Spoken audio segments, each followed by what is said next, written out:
Hello, everybody. Welcome to Nothing Like a Good Book. Thank you very much for all the emails. I must appreciate, I really do appreciate it. And I must say thank you. It really means a lot. What really helps, though, is if you can rate the podcast, on your favorite app. And that helps us get more viewers and which in turn will get to more authors, which in turn we can help more. Okay. Because we're here to discover authors' books and to promote their book. And, along the line, let's get some sales in for your book as well. My site is up, Nothing Like a Good Book now. You can go to it. There's lots of info on it, lots of interesting books from the authors we've already interviewed. And there's a competition there as well that you might like to enter. You never know what you're going to get out of that. It's quite surprising. Today, I have a very special gentleman, and his name is Richard Koto, but that's not his head name. We're going to get to that. Hi, Richard. How you doing? Good morning, Mark. Thank you for having me. I appreciate it. I'm going to open this with saying, look, what if the beast inside you was stronger than the man you've always been? Titus Wolfe, he never expected his life to change in the blink of an eye. By day, he's a respected teacher, and by night, a DJ who spins vinyl to escape the monotony of his reality. But one fateful night in the foggy woods of Sonoma County, everything shifts. All right, Richard, you've got me. What happens? So what happens is Mr. Titus Wolfe slowly DNA starts changing, and that werewolf blood is coursing through his body, and turns into a wolf man for the next full moon. And my story is before while he's out, he thinks about where he's going to go because he doesn't want to get discovered. And so instead of staying in his apartment, he goes out into the woods in Marin County. Okay. And he goes out to the woods because he's not a killer. He doesn't know what's going to happen, but he certainly doesn't want to end up like the rest of the werewolves that he's heard about and seen in movies. So he goes out to the woods and he turns to the werewolf, and he has no control over that, loses consciousness. And right before he's about to attack his first victim, he hears music in her iPods. And because music is so embedded in his DNA and his soul, that music transforms his consciousness back to his human self. And he wakes up. So we've got a twist here. This isn't a normal werewolf deal, right? So instead of killing, what happens? So instead of killing, he spares your life, and he becomes a savior. And throughout the rest of the book, you're going to discover for each transformation, he saves himself, of course, because he doesn't have to kill and be hunted afterwards.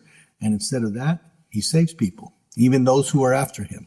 It's pretty deep. I mean, the transformation is agonizing for him. Mr. Titus, the protagonist, leaving him questioning who he really is. Mm-hmm. I guess the terrifying call of the wild pulls at his very, very soul. He's bitten by a werewolf. He wants to be out in the sticks. And with every passing night, he grows stronger, but he gets more dangerous. But there's a lot of twists and turns in this book, I can tell you. The stakes are high. Titus is his name. He's fighting for control. It might just mean losing everything, though, right? As he tries to keep his terrifying secret to himself. There's a lot at stake. Absolutely. Yeah. And again, his saving grace is the power of music. And he uses that as that he knows that's the only thing that'll keep him alive and keep him the way he is, of who he is. He's come to accept that when the full moon comes out, he's a werewolf, but it doesn't mean he has to succumb to those primal instincts of a werewolf. That, he uses his music to keep himself the way he is. Yeah. Right. Well, I got to ask you then, how did you come up with the idea for this book? So, Mark, it's a great question. I mean, what I'm getting at is, hey, man, it's been done to death, or has it? And yours, though, that's a ballsy attitude. You're writing your first book and you're basing it on a werewolf. Yeah. But this guy's a little different.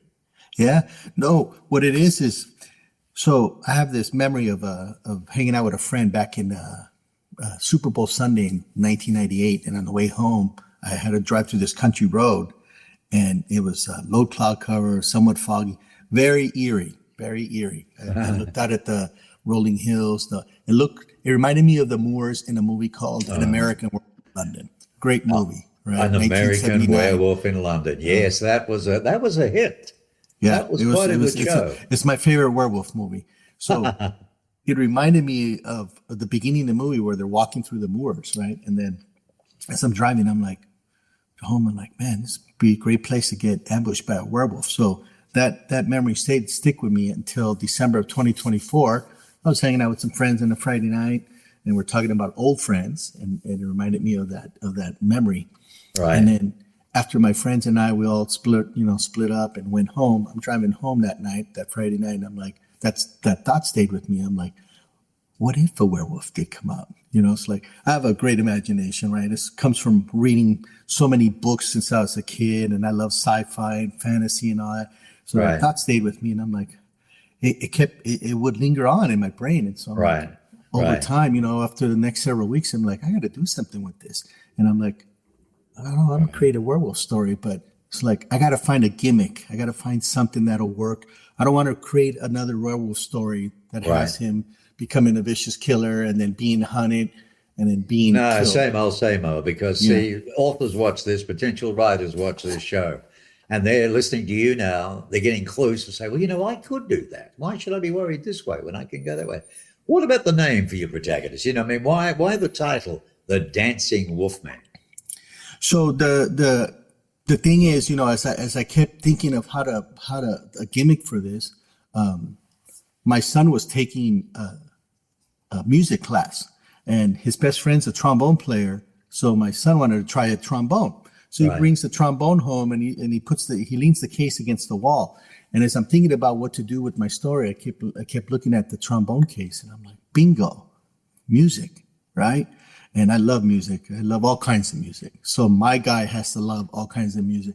So I incorporated, the power of music in the story, and that's what saves him. That's his saving grace, right? So there you go. There you go. And he dances because he's grew up dancing. He's grew up around music his whole life, and just because he turns into a werewolf doesn't mean he has to stop liking music, right? So it's like, so you came up with the music idea all because the thing was put against the wall. Yeah, something like your that. son's case of all things. So why is your story though centered in the San Francisco Bay Area, especially in Marin County?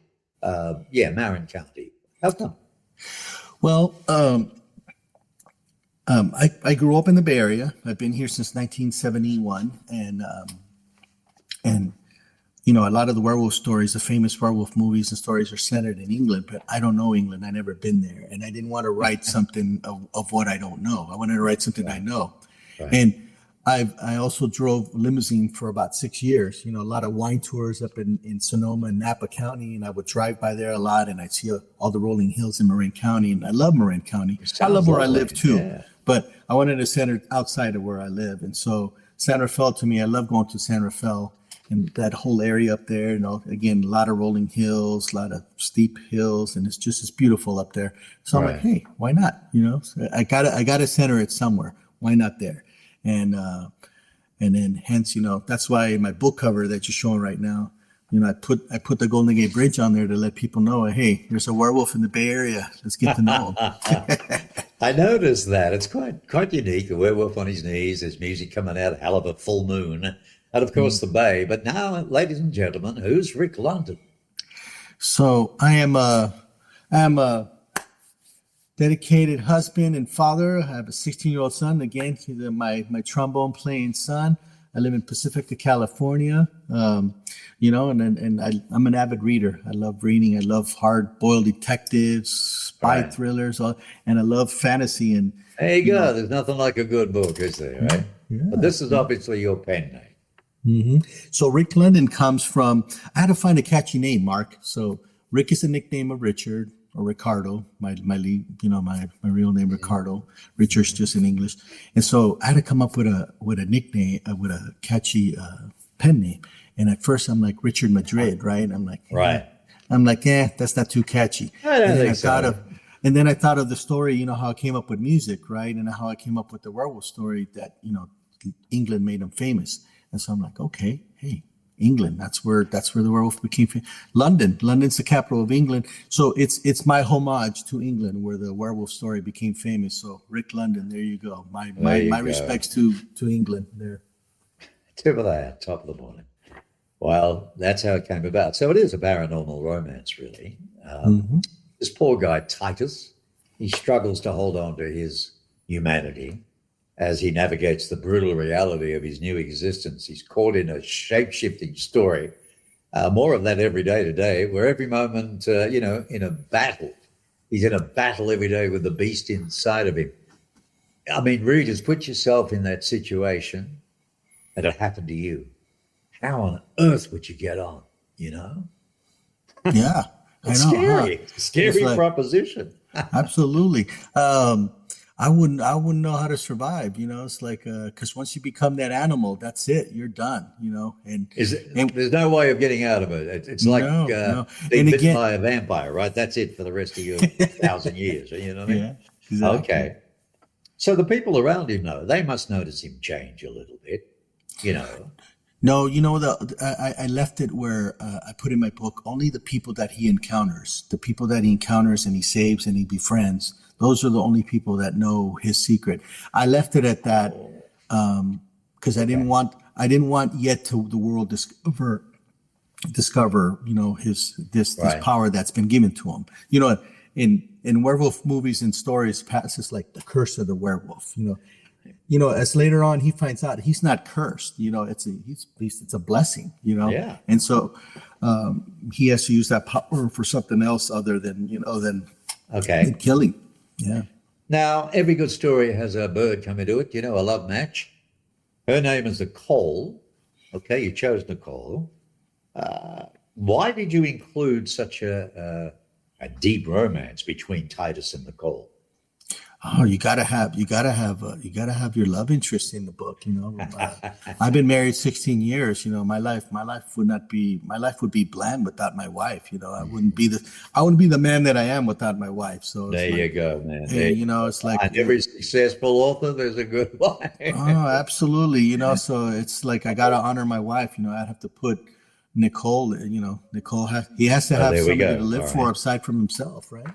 So her goal through the book really is to love him and save him and support him, you know what I mean, do the right thing. But I've got to ask you this, it's only 156 pages only.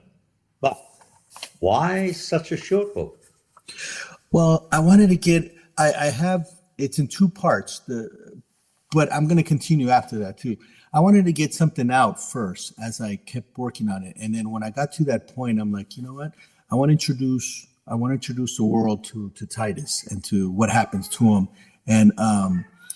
And so my thought is continue working on the second part, volume 2. Right. But I wanted to get something out right now to the world and introduce this wonderful character in this world, and then have them join us. Like, okay, Richard, give us the second part. Give us Ricardo. Give what's next. So, all right. So from an author's perspective, your plan is a series. Mm-hmm. Yes. All right. That wasn't a werewolf behind you then. That was a putty cat, wasn't it? That's my cat. He's hungry. He's always hungry. Always hungry. So was my little doggy. Always hungry. Okay. So we talked about only 156 pages. How many chapters? There's 19. I have a prologue, 19 chapters, and my epilogue. Right. Yeah. And when you were writing this, let me talk about now your style of writing, okay? Because everybody's different.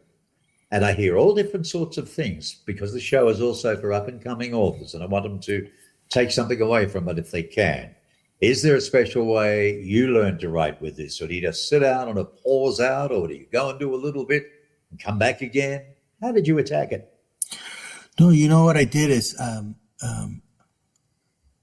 went to a ghostwriting agency, and they would write something for me. I'd tell them exactly what I wanted, and they would write back. And I did a lot of editing.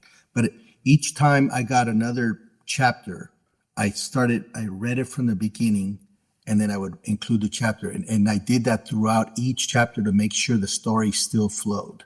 And I didn't learn that anywhere. It's it just came Right. to me. It's like, hey, if I want my book to be good, I have to be thorough. So each time a chapter came to me and I had to edit the chapter, I had to do believe me, I did a lot of editing on there and added my own writing in there. Of course you each do. time I read it from the A beginning. ghostwriter is to really support you Mhm. and write the thing, yes, but it's your book. Mhm. It's coming from your head. But a Yes, sir. ghostwriter is also a professional. I'm talking about a professional ghostwriter now. They're up to, not the 1 and 2 cent per word charge ghostwriters, but the ones that are, then again, there are a couple, in fairness to them as well, but they charge a little more. But the reality is they're supposed to give you a quality, beautifully English spread book that is readable, Yes. But when you got it back, what I hear you saying is you played around with it, right? You changed things. Absolutely, Mark. Absolutely. Yeah, no, like I said, I meticulously read each chapter, each sentence of every Right. chapter each sentence of every paragraph of each chapter. I had to make Right. sure that the story flowed each time a Right. chapter was presented. And again, there was a lot of fixes because a lot of times I didn't like what was presented, Interesting. yeah. Interesting. So in a case like that, you rewrite it. Do you send it back to the ghostwriter to fix it? And I told him, please take this out. I don't like this. Okay. Write this like that, right. or I would tell him, hey, or I would write it and say, hey, include this in there, take that out. And there you go. And All right. that's my story. It's first time, but it's like, I think that comes from all that stuff, Mark. I think just comes from learning, from reading books since I was 8, Sure. having it A lot in my of- head. The phraseology and some certain stuff, no doubt about it, is the way you think you should write. But if you took it out and you wrote in what it is, the ghostwriter would still have to try and rephrase it a little bit to make sense or to flow a little bit better. It depends, But Yeah. when you send it back, is it literally, verbatim every word that you've asked to have put in? Is that put in? Some of the chapters were, some of the stuff I gave back per verbatim. That's how I wanted it. Right. There are certain Fair parts enough. I told them Okay. exactly this is how I want it. And then other stuff they would fill it in, and if I thought it flowed and it worked well, then I would leave it. The body of the chapter. But again, it's like every chapter, I put in a lot of my stuff and how I wanted it, and Excellent. and it came out. That's what Excellent came out. stuff, Richard. You've helped a few people. I guess you're working on your second manuscript already. Actually, to be honest, not quite yet. I have the outline for it. I haven't Okay. started it, Mark, because right now my focus is on marketing this first book and getting it out to people. Yeah. And, I want people to go to my website and leave me comments. Speaking of which, let's put that up again now, because folks, if you'd like to buy this from Richard, dancingwolfman.com, you go to that website and there's a button on the website. It's a nice web page. It's a button on it for you to be able to buy the book. Okay. And that, I think it's actually straight through to Amazon, doesn't it? Yes, sir. Yes, sir.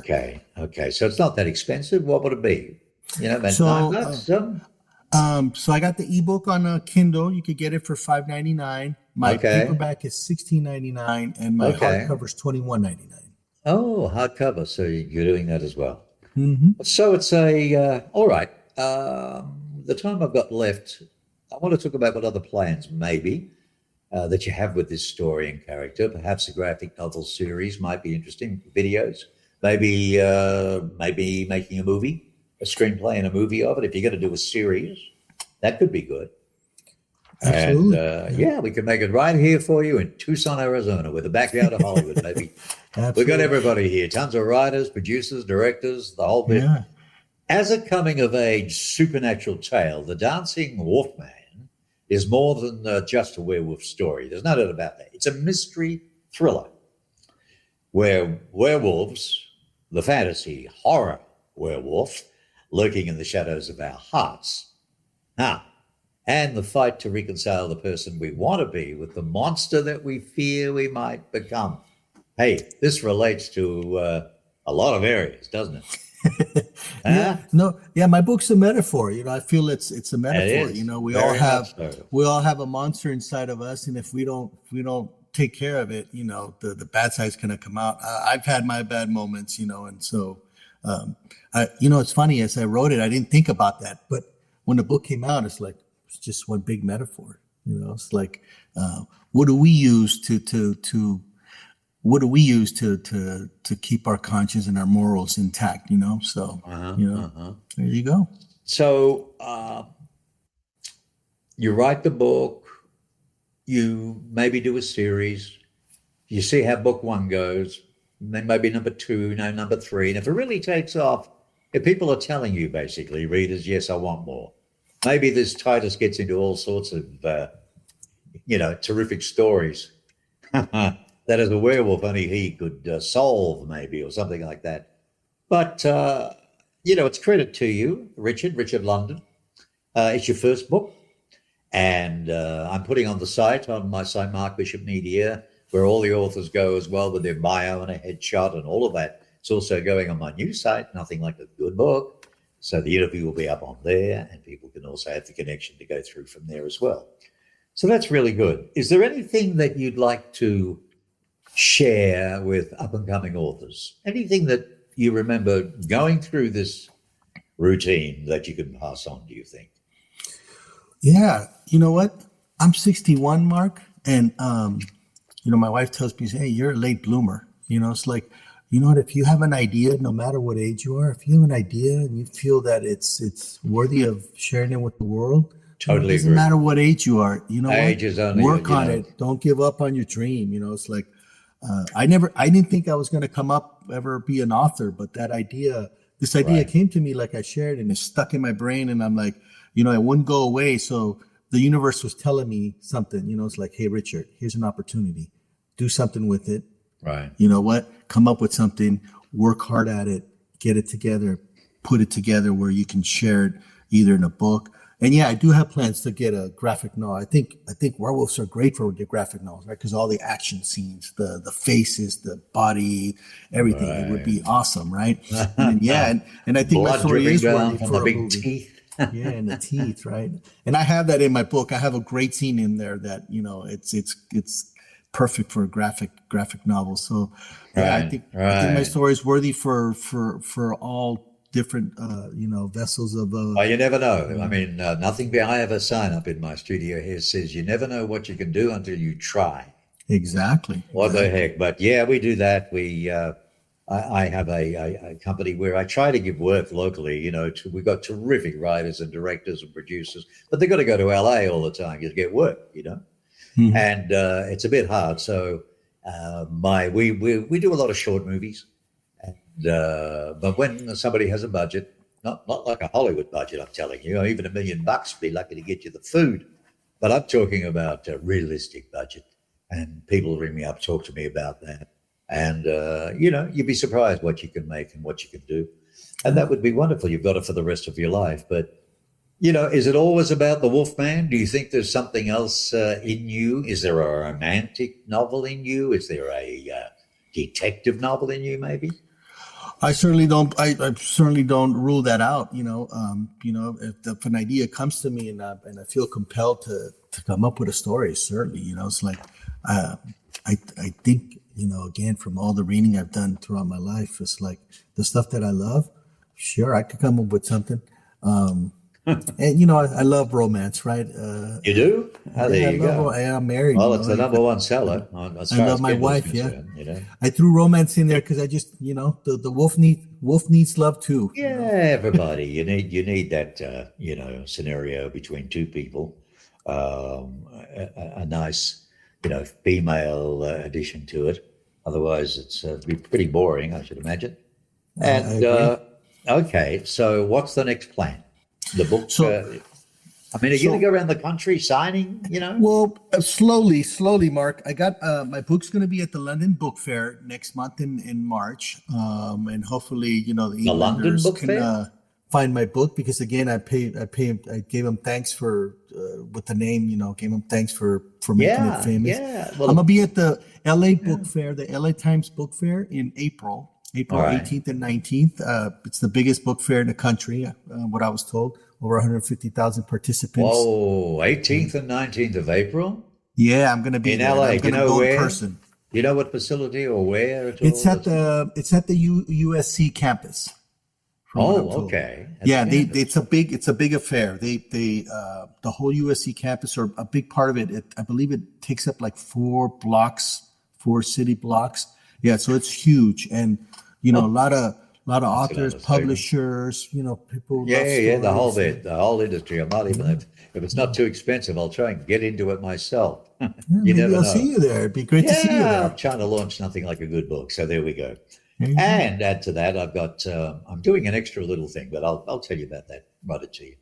Lots of people just don't get time to write. They want to, so desperately they want to write a book, but they can't sit down and do it. I have a way for them to do it. And it's very easy, simple, and then I do the rest for you. So not a problem. And it's affordable. And you'll be on Amazon in no time. So there you go. Richard, I wish you well. The Dancing Wolfman, you'll be a good boy now. Richard London.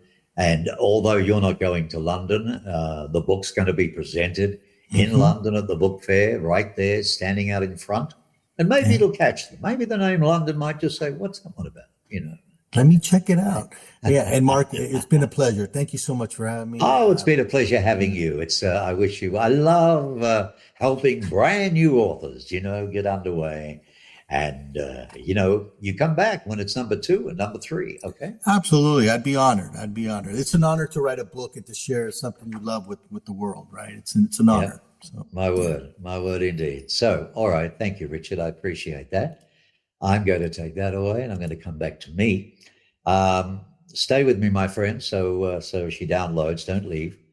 And I want to say, I must admit, I haven't had a thriller mystery werewolf book before. So that's a first. We've had children's books. We've had doggy books. We've had all sorts of things. And you never know. Whatever you're writing, it doesn't matter. It's your baby. It comes from the heart. Get it on to nothing like a good book, all right? Don't be shy. And as I say please, for our listeners, if you enjoy the show, and I do get terrific emails, thank you for that. And I do get, nice comments and so on. But look, get onto YouTube, rate the thing, and, Spotify, Apple, all the shows, incidentally, don't just go on YouTube. They go on LinkedIn and Instagram and all the social media you can get. They go on about 11 or more podcast platforms as the audio version as well, not just the video. And then, of course, they get a lot of shorts are done and leads are done. There's a lot of ways to marketing. Okay, so it's been an absolute pleasure. I look forward to having you. And as I always say, you be